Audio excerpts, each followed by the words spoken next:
बहुत समय पहले की बात है। एक घने और सुंदर जंगल में बहुत सारे जानवर खुशी खुशी रहते थे। उस जंगल में शेर, हाथी, बंदर, हिरण, खरगोश, लोमड़ी और कई रंग बिरंगे पक्षी रहते थे। उस जंगल का राजा एक बहादुर शेर था। वह न्यायप्रिय और दयालु था, इसलिए सभी जानवर उसका सम्मान करते थे। लेकिन एक दिन अचानक शेर बहुत बीमार पड़ गया और कई दिनों तक अपनी गुफा से बाहर नहीं निकला। शेर की बीमारी की खबर पूरे जंगल में फैल गई और सभी जानवर बहुत चिंतित हो गए। एक दिन सभी जानवर इकट्ठे होकर सोचने लगे कि अगर शेर ठीक नहीं हुआ तो जंगल का राजा कौन बनेगा। उसी समय एक गधा वहां आ पहुंचा। वह पास के गांव से भटक कर जंगल में आ गया था। गधा थोड़ा मूर्ख था, लेकिन उसे अपने ऊपर बहुत घमंड था। गधा जोर से बोला, अगर शेर बीमार है तो अब जंगल का राजा मैं बनूंगा। गधे की बात सुनकर सारे जानवर जोर जोर से हंसने लगे। पेड़ पर बैठा बंदर बोला, अरे गधे भाई, राजा बनना कोई मजाक नहीं है। लोमड़ी बोली, राजा बनने के लिए अक्ल और हिम्मत दोनों चाहिए।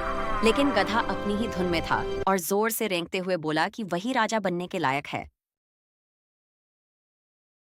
कुछ जानवरों को मजाक सूझा और उन्होंने गधे के सिर पर पत्तों का मुकुट रख दिया। अब गधा पेड़ के नीचे बैठ गया और खुद को सच में जंगल का राजा समझने लगा। गधे ने पहला आदेश दिया कि हर सुबह कोई न कोई जानवर उसके लिए ताजा घास लेकर आएगा। फिर गधे ने बंदर से कहा कि वह रोज उसे पत्तों से हवा करेगा। गधे ने हिरण से कहा कि वह रोज उसके लिए मीठे फल लाकर देगा। बेचारे जानवर उसकी बातें मानने लगे, लेकिन अंदर ही अंदर हंसते भी थे।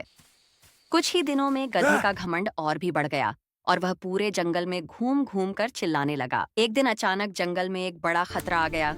एक शिकारी जंगल में घुस आया। शिकारी ने जानवरों को पकड़ने के लिए जाल बिछाया और बंदूक लेकर धीरे धीरे आगे बढ़ने लगा। एक खरगोश डरकर भागा और उसने बाकी जानवरों को शिकारी के आने की खबर दी। सभी जानवर दौड़ते हुए गधे के पास आए और बोले, राजा जी, हमें बचाइए। शिकारी का नाम सुनते ही गधे के पैर कांपने लगे और वह बहुत डर गया। डर के मारे गधा बोला कि उसे राजा नहीं बनना और वह तो सिर्फ मजाक कर रहा था। तभी अचानक शेर की गुफा से जोरदार दहाड़ सुनाई दी और पूरा जंगल गूंज उठा। शेर को देखकर शिकारी डर गया और तुरंत जंगल से भाग गया। गधा शर्मिंदा होकर शेर के सामने आया और अपनी गलती के लिए माफी मांगने लगा। शेर मुस्कुराया और बोला, घमंड इंसान को छोटा बना देता है, लेकिन विनम्रता और समझदारी उसे महान